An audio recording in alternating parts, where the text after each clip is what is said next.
भव्यात्माओं, अभी हम सम्यक दर्शन के 4 लक्षणों को देख रहे थे। प्रशम, संवेग। आज हमें आस्तिक के गुण के विषय में विचार करना था। प्रशम का तात्पर्य बताया था कसायों का शमन, कसायों की मंदता, कसायों की मंदता ही परिणामों की निर्मलता है। कसायों की मंदता ही भावों की विशुद्धि है। तो सम्यक दर्शन जब किसी जीव को हो जाता है तो अनंतानुबंधी कसाय तो उसकी उदय में आती ही नहीं है। अगर अनंतानुबंधी कसाय उदय में आई तो सम्यक दर्शन नहीं है, ये सिद्धांत कहता है। अब बचे अप्रत्यख्यान, प्रत्याख्यान और संजुलन कसाय। तो अप्रत्यख्यान, प्रत्याख्यान, संजुलन कसाय की उसकी मंद रहेंगी जनरल, कभी कदाचित निमित्त मिलने पर भड़क सकती हैं, लेकिन सामान्य रूप से सम्यक दृष्टि जीव शांत परिणामी, शांत स्वभावी हो जाता है। क्रोध, मान, माया, लोभ उसके एवरेज में दूसरों की अपेक्षा से बहुत कम हो जाते हैं। इसको हमने कहा था प्रशम भाव। अब आता है संवेग। जब प्रशम भाव आया, कहते हैं उबलते हुए पानी में अपना चेहरा दिखाई नहीं देता है, शांत जल में चेहरा दिखाई देता है, उबलते हुए जल में चेहरा दिखाई नहीं देता। शीशे के ऊपर अगर तेल लगा हो, घी लगा हो, तो शीशे में अपना चेहरा दिखाई नहीं देता। इसी प्रकार से जब कसायों से अनुरंजित चित्त होता है तो तत्व का ज्ञान आवृत हो जाता है। मोहेन समृतम ज्ञानम, मोह के द्वारा ज्ञान समृत यानी ढक जाता है, विवेक खो जाता है। ज्ञानी तो बहुत व्यक्ति होता है, लेकिन जब मोह का उदय रहता है तब उसके ज्ञान के ऊपर पर्दा पड़ जाता है।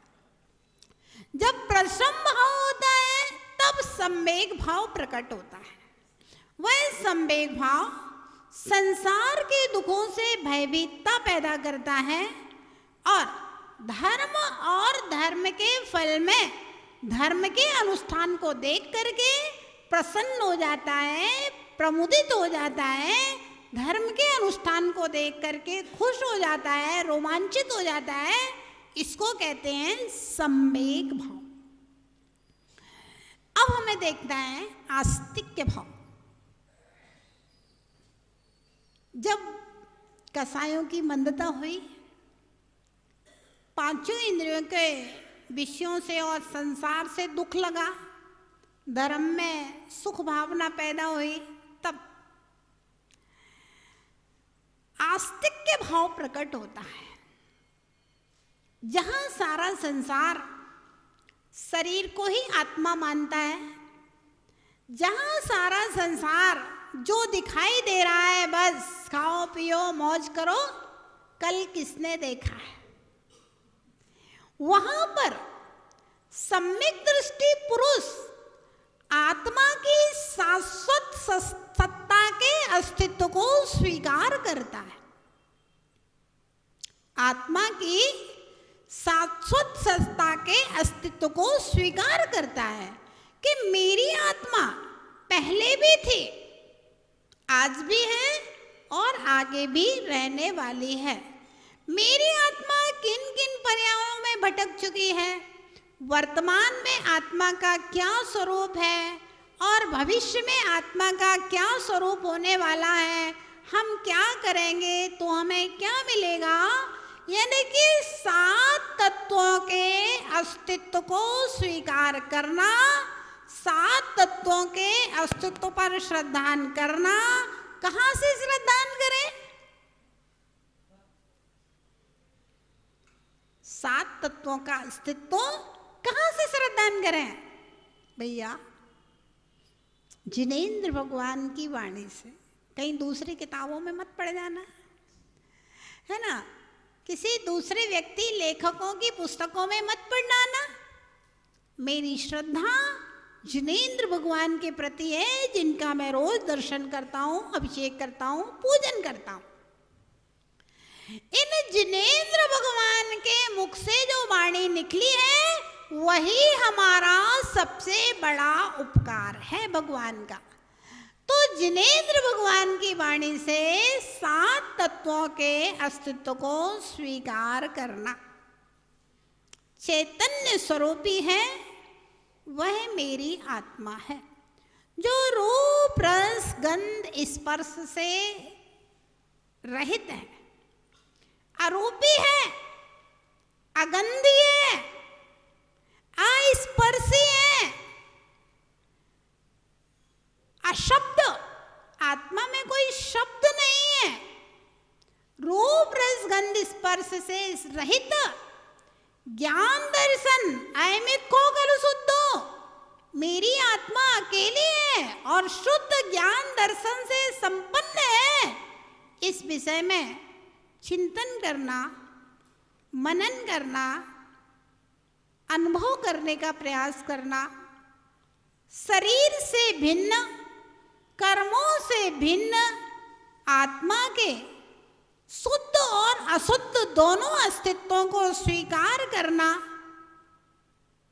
कैसे पुद्गल आत्मा के ऊपर प्रभाव डालना है, कर्म की क्या व्यवस्था है और कैसे भाव करने से आत्मा कैसे कर्मों का बंद करेगा, कैसे उसके फल को भोगता है, पुनः राग द्वेष करके कर्म बंद करता है।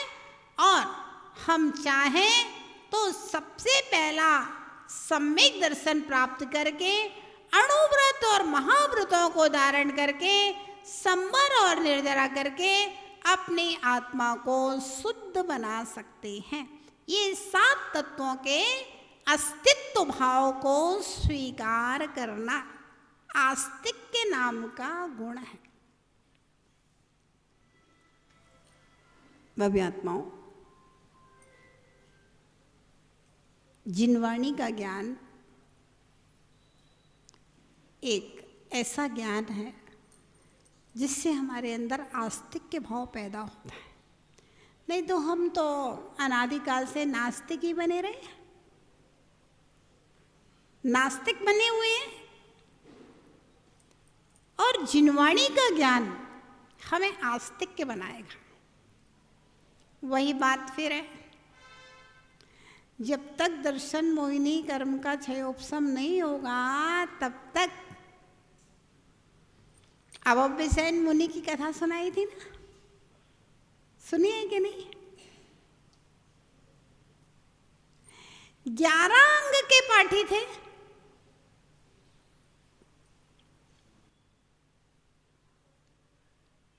लेकिन अंग के पाठी होने का मतलब ये नहीं कि 11 अंग उन्हें पढ़े थे। 11 अंग सारे के सारे संस्कृत के श्लोक वाइज प्राकृत के श्लोक उनको कंठस्थ थे, याद थे। ऐसे 11 अंग के पाठी थे। इतना ज्ञान तो वर्तमान में है ही नहीं। उनको सब मालूम था जिनवाणी में क्या लिखा है क्या नहीं लिखा है। और जब वो क्षुल्लक आया और वो कीड़ों को मारने लगा,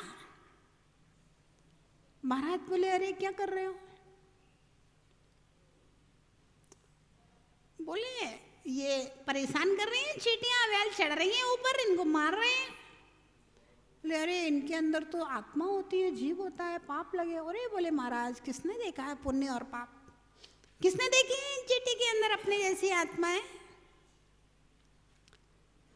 महाराज बोले ये तो नहीं मालूम किसने देखी है किसने नहीं देखी, लेकिन शास्त्र में लिखा है, जिनवाणी में लिखा है।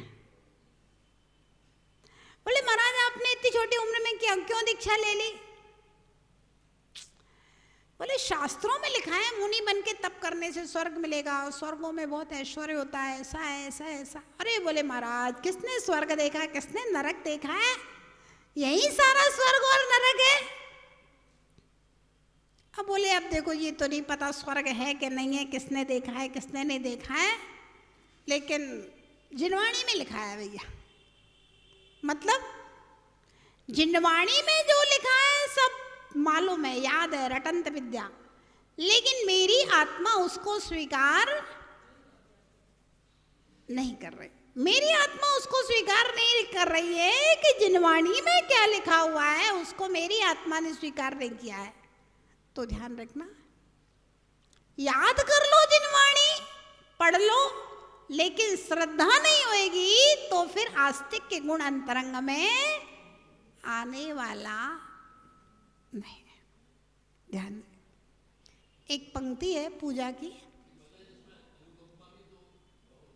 हाँ इसके बाद अनुकंपा, क्योंकि जब तक आस्तिक के गुण नहीं आएगा तब तक अनुकंपा पैदा नहीं होगी। आस्तिक के बाद अनुकंपा का नंबर आएगा। प्रशम संवेग आस्तिक के अनुकंपा, कहीं कहीं अनुकंपा आस्तिक के भी लिखा रहता है। नहीं प्रमाद नहीं, ये सम्यक दर्शन के लक्षण है, सराग सम्यक दर्शन के लक्षण।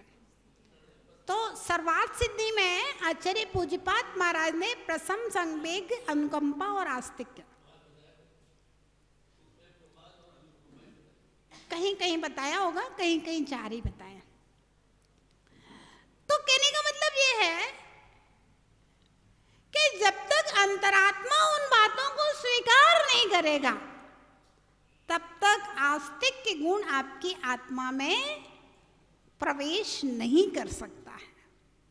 तो इस प्रकार से भैया तत्वार्थ सूत्र तो आपने पढ़ लिया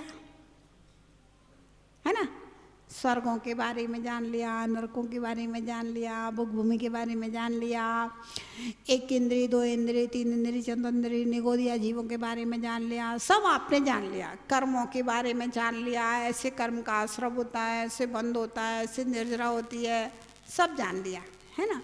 श्रावक के व्रत भी पढ़ लिए।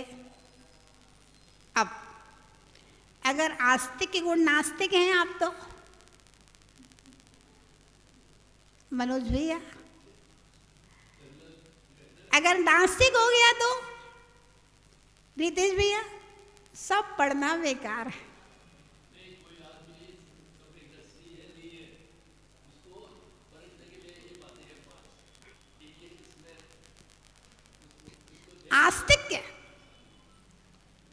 आस्तिक के गुण होना, आस्तिक होना भगवान की वाणी को हम मानते हैं, स्वीकार करते हैं, ये सम्यक दृष्टि का लक्षण कहा गया। और ये सम्यक दृष्टि का जो ये लक्षण है, इसके द्वारा सम्यक्त्व की पहचान होती है।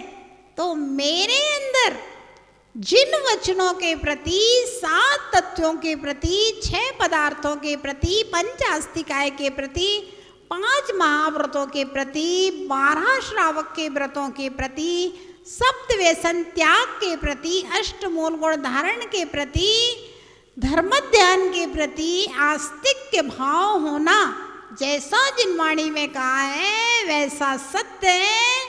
और जिनवाणी में जो कहा है हम माने या नहीं माने, लेकिन मेरे जीवन में वो सब घटित होगा होगा होगा। इसको कहते हैं आस्तिक भाव, है ना। निशंक है, किसी प्रकार का भय नहीं। कोई हमारा क्या बिगाड़ेगा, ज्यादा से ज्यादा मार डालेगा और क्या करेगा। आत्मा को मरना नहीं है और शरीर तो हमें ऐसे ही छोड़ना